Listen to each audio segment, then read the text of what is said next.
오늘 말씀의 제목은 왜 굳이 가시밭길을 지난주에 첫 번째 그 이유를 살펴보았고요. 오늘은 그 두 번째와 세 번째 같이 함께 살펴보도록 하겠습니다. 아담과 하와가 죄를 범하기 전에는 하나님께서 창조하신 그 에덴 동산에는 오로지 참 기쁨과 평안과 안식뿐인 줄 믿습니다. 예. 하나님께서 그 모습을 보시면서 참 기뻐하시고 행복해하시며 평안하신 그 창조하신 그 하나님의 마음을 우리가 살펴볼 수 있었던 것이죠. 그러니 하나님께서 다 창조하신 이후에 일곱째 날은 안식하셨다라고 이렇게 표현을 하고 있습니다. 하나님께서 창조하신 목적대로 다 이루어져 가고 있고 또한 그 모습들이 흐트러지지 아니하는 그런 모습들을 보니까 하나님이 그 모습을 보면서 평안하게 기쁨을 누릴 수 있었고 하나님과 그 피조물들과 계속해서 관계를 이어갈 수 있었습니다. 그때에는 일하지 않아도 사과나무에 배나무에 감나무에 열매가 맺혔습니다.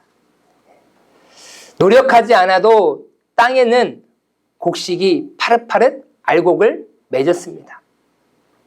하지만 죄가 들어오는 그 순간부터 사람은 노동을 해야만 합니다. 노동을 하지 않고 살아가면 그 어떠한 것도 얻을 수 없는 그러한 안타까운 현실이 되어버렸습니다. 그 노동의 강도는 조금 다를 수는 있겠지만 고된 노동으로 인하여서 그 당하는 고통, 고난, 아픔, 어려움들을 겪게 되는 것이죠. 하나님께서 아담에게 이렇게 말씀하셨습니다. 창세기 3장 19절에 보면 내가 흙으로 돌아갈 때까지 얼굴에 땀을 흘려야 먹을 것을 먹으리니 라고 이렇게 얘기하고 있어요. 그러니까 이제 그 전에는 땀을 흘리지 않아도 뭘 먹을 수 있었습니까? 먹을 것을 먹을 수 있었어요. 하나님께서 그렇게 창조하셨죠. 하지만 이제 죄를 범하는 그 순간부터 하나님과의 관계가 단절되는 그 순간부터 사람은 피조물은 어떻게 해야 돼요?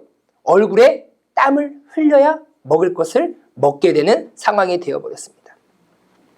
땀을 흘린다라는 것은 우리가 더우면 땀을 흘릴 때가 있죠. 여름이면 땀 많이 흘리시는 분 있어요. 또 겨울에도 매운 거 조금 짬뽕만 먹어도 땀 흘리시는 분 계십니다.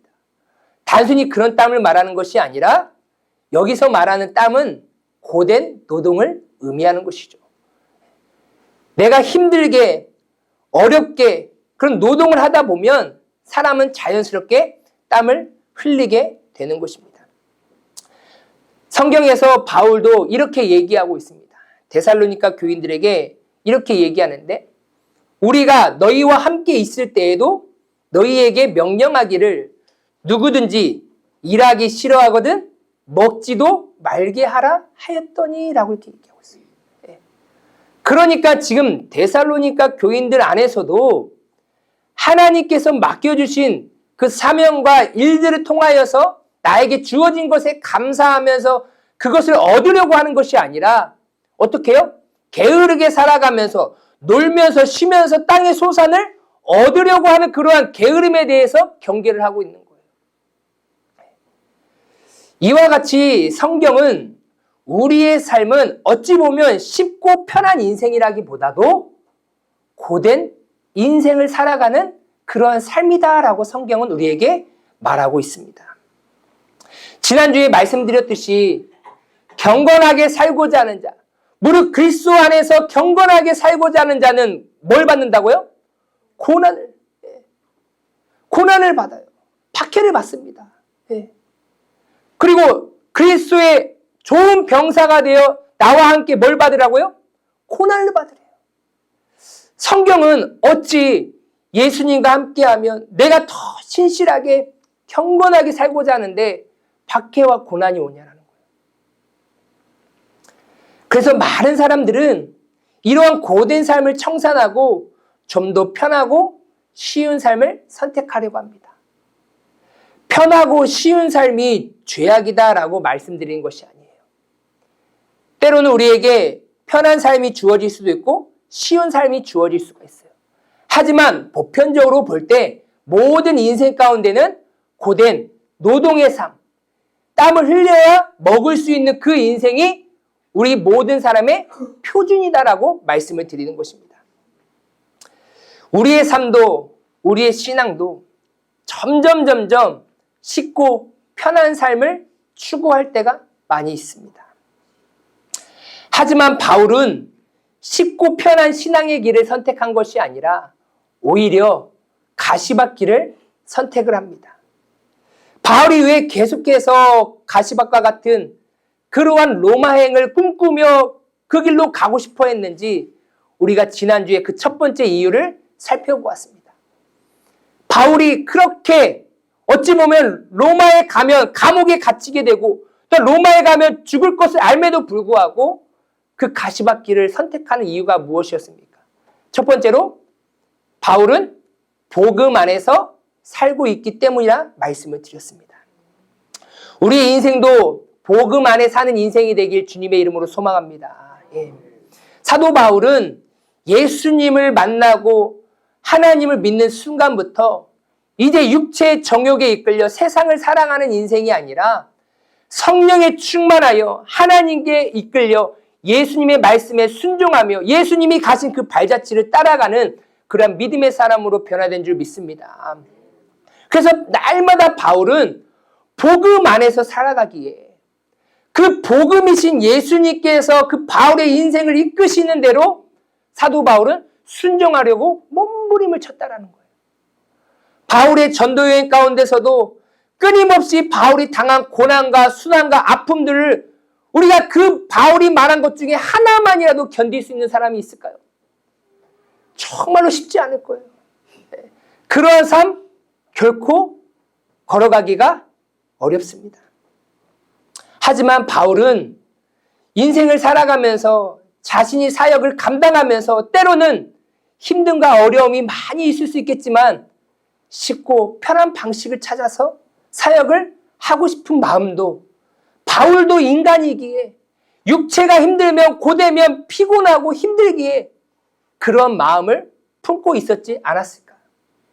하지만 사도 바울은 자신의 생각을 주장하며 자신의 계획대로 살아가는 인생이 아니라 내 생각이 아무리 옳다 할지라도 하나님의 뜻과 하나님의 생각이 주어지면 내 생각을 내려놓고 하나님의 뜻을 선택하며 살아가는 자임을 믿으시길 바랍니다.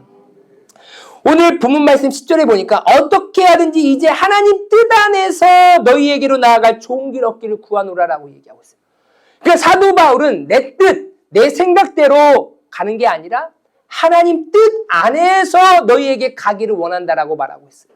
그러니까 사도 바울의 인생의 키는 누구에게 달려 있습니까? 오직 하나님께 있음을 우리는 볼 수가 있습니다. 그래서 복음 안에 있으면 내 자신은 죽고 누가 살아가느냐? 하나님이 살게 되고 예수가 살게 되는 줄 믿습니다. 내가 죽을 때 그때야 비로소 우리는 하나님의 말씀에 순종하는 인생이 될 수가 있는 거예요. 그래서 복음은 무엇이냐? 나라는 존재를 계속해서 죽게 만들고 내가 죽음으로 인하여서 나의 주인 되시는 예수님이 살게 하는 게 복음인 줄 믿습니다. 그래서 내가 계속해서 살아나면 내 중심적으로 살다 보니까 쉽고 편한 것을 선택할 때가 많아요. 하지만 복음은 누구의 뜻대로? 예수님의 뜻대로 살도록 하다 보니까 때로는 가시밭길을 고난의 길을 걸어가게 우리를 인도합니다. 그럼에도 불구하고 우리는 그 복음을 믿기에 복음이 능력이기에 우리는 그 길을 걸어가게 되는 줄 믿습니다. 오늘 이 따스한 예배에 참석하신 모든 성도님들, 우리 성도님들의 삶이 복음 안에 살아가시길 주님의 이름으로 소망합니다. 두 번째로 가시밭길을 가려는 두 번째 이유가 무엇입니까? 바울은 견고한 신앙을 세우기 위함이다라는 거예요. 뭐라고요? 견고한 신앙을 세우기 위해서 가시밭길을 지금 선택하고 걸어가고 있다라는 거예요. 11절 말씀에 보면 내가 너희 보기를 간절히 원하는 것은 어떤 신령한 은사를 너희에게 나누어 주어 너희를 견고하게 하려 함이니 라고 이렇게 얘기하고 있어요. 사도 바울이 로마에 가는 이유는 무엇입니까? 로마 교인들 가운데 믿음이 있지만 아직 로마 교인들 가운데 견고하게 세워지지 않았기 때문에 복음으로, 믿음으로 다시금 견고하게 세우기 위하여서 로마 교회로 가겠다라고 이렇게 말하고 있습니다. 바울은 로마 교회를 향해서 가고 싶었던 마음을 계속해서 얘기했고 많이 노력도 했습니다. 하지만 상황이 여의치 않아서 길이 막혀서 가지 못했을 뿐이라는 거예요. 바울이 로마 교인들을 보기를 간절히 원했던 이유는 무엇입니까? 간절히 사모하고 동경하고 바랬던 이유가 무엇이냐라는 거예요. 그 이유는 가서 신령한 은사를 나누어 주기를 원했던 거예요. 영적인 은사, 성령의 은사를 그들에게 나누어줘서 그 성령의 은사를, 영적인 신령한 은사를 받은 성도들이 견고하게 세워지기를 간절히 바랬던 것이죠. 견고한 것은 무엇입니까? 딱 고정된 거예요. 고정되었다라는 것은 무엇입니까? 변함이 없다라는 거예요. 흔들림이 없다라는 거예요. 지금 로마 교인들이 때로는 상황에 따라서, 형편에 따라서 믿음이 흔들리는 상황이 보여졌던 것 같아요. 믿음이 없는 게 아니에요. 하나님을 향한 믿음이 있지만 상황과 형편에 따라서 너무나 기우뚱거리는 그러한 신앙의 모습이 있다 보니까 사도 바울은 정확한 복음이 무엇인지를 가르쳐주며 그 복음으로 견고하게 세우기 위하여서 가고자 했던 거예요. 바울은 자신의 유익을 위해 가는 것이 아니라 연약한 성도들을 위해서 가시밭길을 선택했습니다. 내가 가시밭길을 가면 누군가에게 반드시 유익이 있다라는 것을 기억하시길 바랍니다. 또 한 사람의 희생은 반드시 또 다른 생명을 낳게 되어 있습니다. 바울은 로마 교회에 가서 신령한 은사를 나누어 주고 싶었고 그 신령한 은사를 통하여서 교회를 더욱더 튼튼하고 견고하게 세우고자 했습니다. 바울이 주고자 했던 그러한 신령한 은사가 우리 목포 온누리교회도 풍성히 부어지길 주님의 이름으로 소망합니다. 우리 따스한 예배 참석하신 각 성도님 한 분 한 분들이 이 신령한 은사를 받으셔서 어떠한 상황 속에서도 흔들리지 아니하는 이 견고한 신앙을 유지하시는 그러한 복된 인생이 되시길 주님의 이름으로 소망합니다. 그렇다고 하면 그 가시밭길을 걸어가면서 로마까지 가면서 로마 교인들에게 주고자 했던 그 신령한 은사가 무엇이냐라는 거예요. 오늘 본문에서 사도 바울이 로마 교회 성도들에게 주고자 했던 신령한 은사는 예언이나 통역이나 투시나 신유 그런 것들이 아니에요. 이러한 은사가 잘못되었다라고 말씀드리는 것이 아닙니다. 은사라는 것은요, 헬라어로 무엇이냐면 카리스마라고 얘기해요. 여러분 우리가 카리스마 많이 얘기도 해보시고 들어보셨죠? 와, 저 사람 카리스마가 있네 라고 이렇게 얘기를 하잖아요. 그죠? 그런데 이 헬라어가 카리스마로 말 그대로 은사라는 거예요. 은사. 네. 근데 이 카리스마는 어느 단어에서 파생이 되었느냐? 말 그대로 카리스라는 은혜예요. 은혜. 카리스는 뭐라고요? 은혜예요. 근데 전미사 마가 붙어서 뭘로 바뀌었느냐? 은사로 바뀐 거예요. 그러니까 이 카리스에서 카리스마로 바뀌었기 때문에 이 카리스마는 무엇이냐? 이 은사는 은혜의 결과예요. 은혜의 선물이라는 거예요. 아무 자격도 없는 그런 자에게 그냥 거저주시는 하나님의 은혜가 무엇이냐? 말 그대로 카리스마, 은사라고 볼 수 있는 것이죠. 그래서 모든 은사는요, 나를 자랑하기 위함으로 하나님께서 주신 것이 아니라 말 그대로 하나님께서 주시는 은혜의 선물인 거예요. 선물. 선물은 누구에게 유익이 돼야 됩니까? 받는 사람에게 유익이 돼야 돼요. 생일인데 생일 선물을 가져가는데 그 사람이 전혀 좋아하지 않고 그 사람의 유익이 되지 아니하는 그런 선물을 가져다 두는 사람은 없어요. 그러니까 하나님께서 우리에게 값없이 은사를 주시는데 그 은사를 주시는 이유가 무엇이냐? 내 자랑하고 내 잘난 척하라고 주시는 것이 아니라 그 은사를 통하여서 하나님을 향한 신앙이 더욱더 견고해지라고. 할렐루야. 그 받은 은사를 통하여서 변함없이 하나님을 향해 하나님의 영광을 위해 살아갈 수 있도록 내 신앙을 붙들어 주는 것이 바로 은사인 줄 믿습니다. 어느 한 사람에게 주고자만 했던 것이 아니에요. 사도 바울은 이 신령한 은사를 나누어 준대요. 그냥 마음에 드는 사람만 한 사람에게 주는 게 아니라 그 로마 교인 모든 성도인들에게 하나님의 신령한 은사를 나누어 주고 싶어서 그 가시밭길을 선택했습니다. 바울은 아직 미성숙한 로마 교인들을 견고하게 세우기 위하여서 주고자 했던 그 은사, 선물은 무엇이냐? 바로 복음이라는 거예요. 무엇이라고요? 복음이라는 거예요. 사도 바울이 주고 싶었던 그 은사, 선물은 무엇이냐? 단 하나예요. 신유도 아니에요. 치유도 아니에요. 방언도 아니에요. 통역도 아니에요. 진짜 주고자 했던 그 은혜의 선물은 무엇이냐? 바로 복음이라는 거예요. 로마서는요, 복음의 진수예요. 로마서는요, 예수 그리스도 복음이신 그 예수 그리스도가 어떤 분인지를 사도 바울의 시선으로서 잘 가르쳐 준 게 로마서이죠.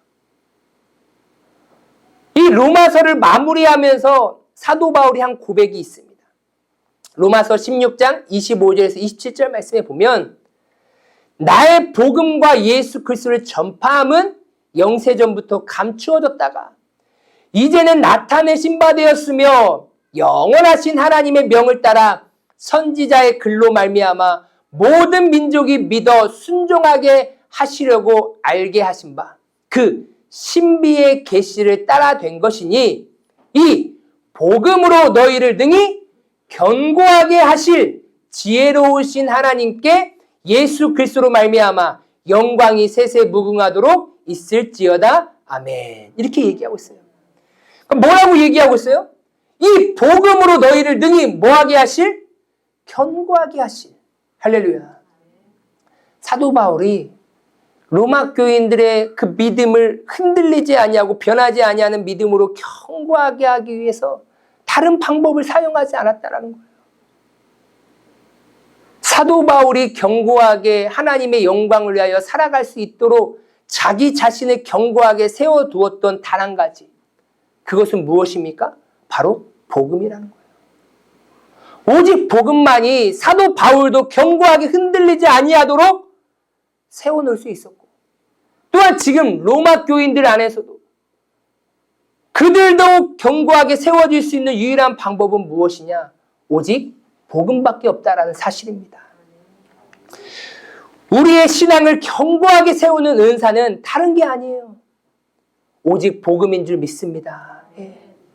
이 복음으로 바울이 견고하게 되었던 것처럼 바울 자신을 견고하게 세운 그 복음을 전하기 위하여서 가시밭길을 선택했다는 거예요. 오직 그리스도만이 사도 바울을 또한 로마 교인들을 우리 목포 온누리교회 성도님들을 견고하게 세우는 줄 믿습니다. 사도 바울은 복음이라는 귀한 선물을 통하여서 연약한 로마 교인들을 견고하게 세우기 위하여서 가시밭길을 선택하는 그 희생의 모습을 나타내 보였습니다. 사도 바울이 이렇게 걸어갈 수 있었던 것은 무엇입니까? 먼저 그 가시밭길을 보여준 예수님의 발자취를 따라간 것뿐이었어요. 예수님은 이 땅에 육신으로 오신 그 자체가 무슨 길이에요? 가시밭길이에요. 그리고 죄가 없으시고 거짓이 없으시고 의롭고 선하신 분이심에도 불구하고 가시면류관을 쓰시고 십자가의 희생이라는 가장 고통스러운 가시밭길을 선택하셨습니다. 그 모습을 사도 베드로는 이사야서를 빗대어 이렇게 얘기하고 있습니다. 베드로전서 2장 20절에서 25절 말씀에 보면 죄가 있어 매를 맞고 참으면 무슨 칭찬이 있으리요. 그러나 선을 행함으로 고난을 받고 참으면 이는 하나님 앞에 아름다우니라. 이를 위하여 너희가 부르심을 받았으니 그리스도도 너희를 위하여 고난을 받으사 너희에게 본을 끼쳐 그 자취를 따라오게 하려 하셨느니라. 그는 죄를 범하지 아니하시고 그 입에 거짓도 없으시며 욕을 당하시되 맞대어 욕하지 아니하시고 고난을 당하시되 위협하지 아니하시고 오직 공의로 심판하시는 이에게 부탁하시며 친히 나무에 달려 그 몸으로 우리 죄를 담당하셨으니 이는 우리로 죄에 대하여 죽고 의에 대하여 살게 하려 하심이라.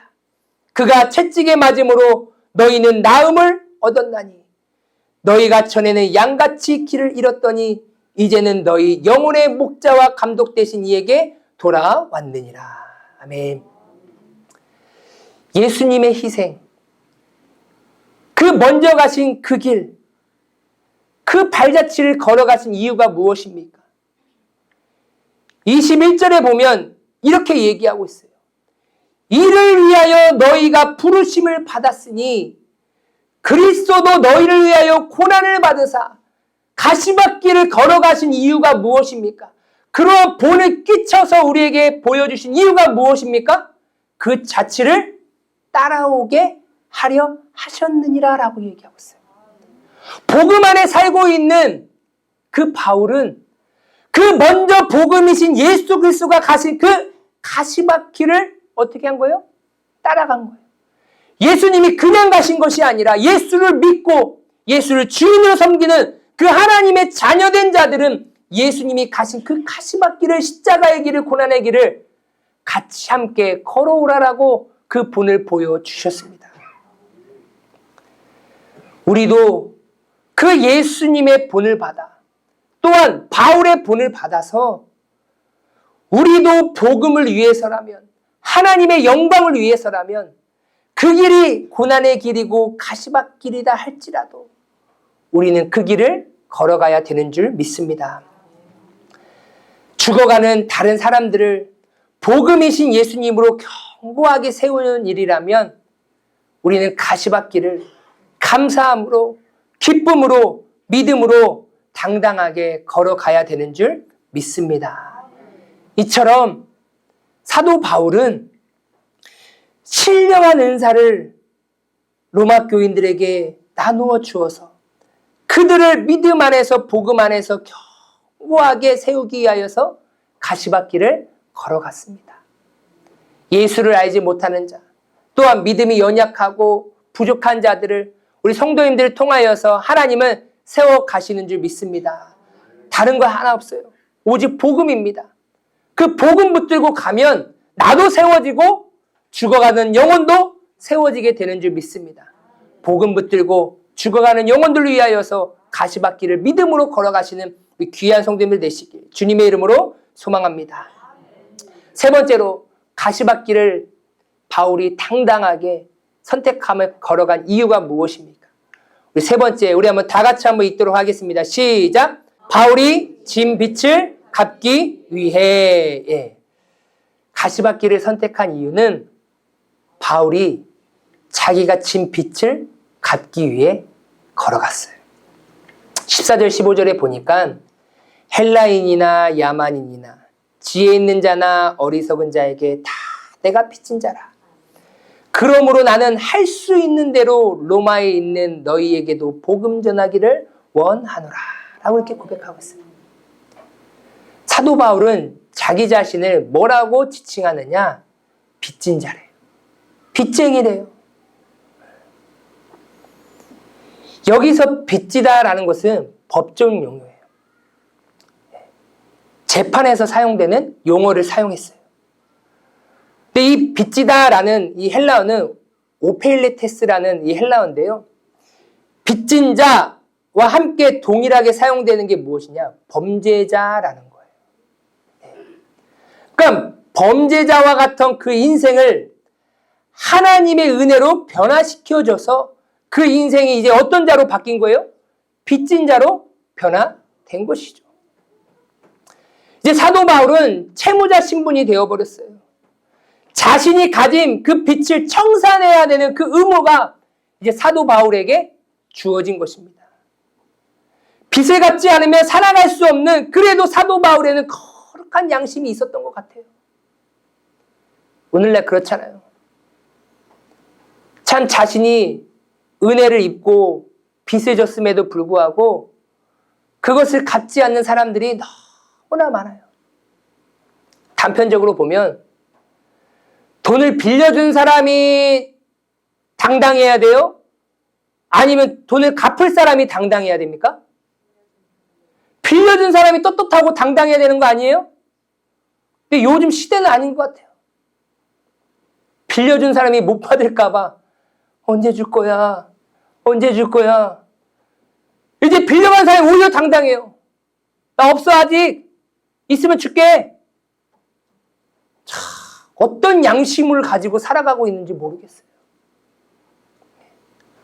그런데 사도 바울은 그 빚진 자의 거룩한 양심이 그 양심을 사로잡았어요.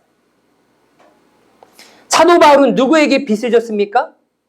로마 교회예요? 로마 교인들입니까? 아니에요. 그들에게 빚진 거 하나도 없습니다. 로마 교회에 안 가도 돼요. 누구에게 빚졌습니까? 바로 하나님께 빚졌어요. 그래서 하나님은 채권자시고 바울은 채무자가 된 거예요. 하나님께 받은 그 빚을 다 갚는 자가 돼야 되는 거예요. 바울이 되기 전에 그 이름은 무엇입니까? 사울이에요. 사울의 모습은 어떤 모습이었습니까? 예수님을 믿는 자들을 핍박하고 그들을 잡아다가 감옥에 누면 자기의 명예는 올라가고 자기의 봉급도 올라가고 하나님을 믿는 백성들, 예수를 믿는 자들을 핍박하고 그들을 힘들게 하는 자들이었어요. 그런데 그렇게 범죄자였던 그 사울을 하나님께서 무조건적으로 그를 택하시고 부르시고 변화시켜 주십니다. 그리고 그 사람을 새롭게 변화시켜 하나님의 자녀 삼아 주시고 하나님의 백성 삼아 주셨어요. 영원한 지옥불에 떨어져 고통받으며 살아야 하는 그런 범죄자의 인생을 하나님은 아무런 조건 없이 거룩한 백성으로, 거룩한 자녀로 거듭나게 하셨습니다. 바울은 하나님께 세상의 가치로 갚을 수 없는 엄청난 빚을 이제 지게 된 것을 깨닫게 된 것이죠. 말 그대로 하나님께 은혜의 빚을 지게 되었어요. 그 은혜는 갚고 싶어도 갚을 수 없는 은혜예요. 이 세상에서요, 아무리 많은 돈을 가지고 있다 할지라도 그 돈으로 할 수 없는 것들이 너무나 많아요. 돈으로 호화로운 집을 살 수가 있습니다. 몇십억이 되고 몇백억이 되고 몇천억이 되면 그 돈을 가지고 있는 사람은 그 호화로운 집을 살 수가 있어요. 하지만 행복한 가정을 살 수가 없어요. 돈이 많다고 해서 모든 가정이 다 행복합니까? 아니에요.